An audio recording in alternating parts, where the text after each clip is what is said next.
começar aqui pelo Bradesco, que é o primeiro banco aí que a gente separou para conversar com vocês aí. Então, Bradesco, no gráfico semanal, ele vinha trabalhando dentro de um triângulo simétrico aqui do gráfico semanal. A gente veio numa região aqui de resistência da LTB do triângulo e média móvel de 200 semanal, fizemos aqui um pivô de baixa, ativamos e aceleramos aqui até essa parte mais baixa. Perdemos a LTA do triângulo, mas seguramos aqui nessa região aqui de fundos anteriores.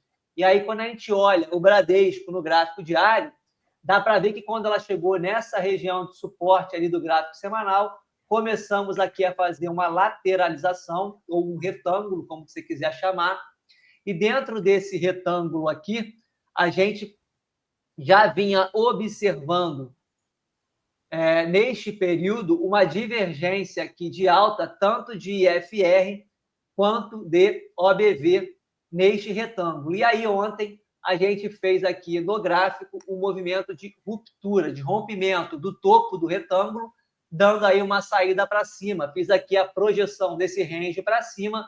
Hoje, a gente fez um movimento de pullback. Percebam aqui que a sombra inferior, ou seja, a mínima hoje do pavio deixado, foi justamente na região de rompimento de ontem. Então, um movimento natural. Se eu colocar aqui no gráfico de 60 minutos, vai dar para ver mais claramente que esse movimento aqui pode ter sido um pullback nessa região de topos que foram rompidos. Tinha confluência aqui com a média móvel de 20 ascendente. Percebam que o Bradesco fez mais ou menos o mesmo movimento que o Ibovespa fez aqui no gráfico de 60 minutos, se segurando na média móvel de 20 ascendente. A diferença é que o Bradesco respeitou a região de rompimento e aí, no final do pregão, aí, deixou um martelo na média móvel de 20, nessa região de rompimento, e o último candle aí fechou acima do martelo, sinalizando uma possível retomada de impulso para cima do Bradesco. E aí eu queria entender qual é a opinião do Rodrigo aí em relação ao Bradesco em aspectos de fundamentos, uma vez que aí o papel está numa região aí bem amassada, né? Bem no fundo ali do semanal. Qual é a perspectiva que ele tem para esse banco aí de médio e longo prazo? Legal, bacana, Vitor. Vamos falar um pouquinho de Bradesco. Eu acho que assim, é um papel que, indiscutivelmente, assim, ele está barato, né? Não significa que ele não possa ficar mais barato. Se a gente pega aqui alguns múltiplos de Bradesco, hoje ele está negociando a pouco mais de 8 vezes preço sobre lucro, considerando os últimos 12 meses, né? Um preço sobre valor patrimonial de 0,75, bem abaixo dos pares aí. Mas assim, o Bradesco ele continua com o ROI baixo, né? O ROI dele é 12,4, enquanto a gente pega Itaú, por exemplo, que é 22,7, o Banco do Brasil é 21,1, o dele é quase metade do que os pares.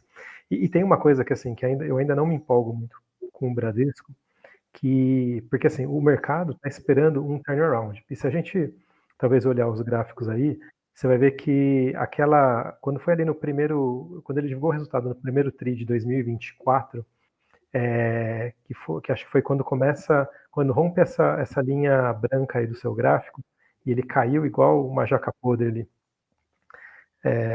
Ali foi fevereiro de 2024, quando ele divulgou o resultado do primeiro TRI.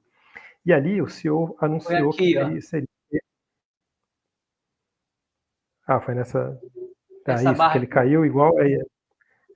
exatamente, né, nessa barra aí. Então, ali foi o anúncio do turnaround de Bradesco. Desde então, o que a gente viu? Né? Você viu que ele foi buscar um fundo, depois o mercado se animou de novo e ele caiu novamente. Por quê? Porque os resultados em si do turnaround ainda não são robustos, né? Quando a gente olha a inadimplência do Bradesco, ela ainda é uma das maiores em relação quando você compara com Itaú e Banco do Brasil, por exemplo, mesmo Banco Santander. E adicionalmente, uma grande expectativa que era a redução de custos devido à redução da folha salarial. No último call de resultados, o CEO falou que isso só deve ficar para 2026.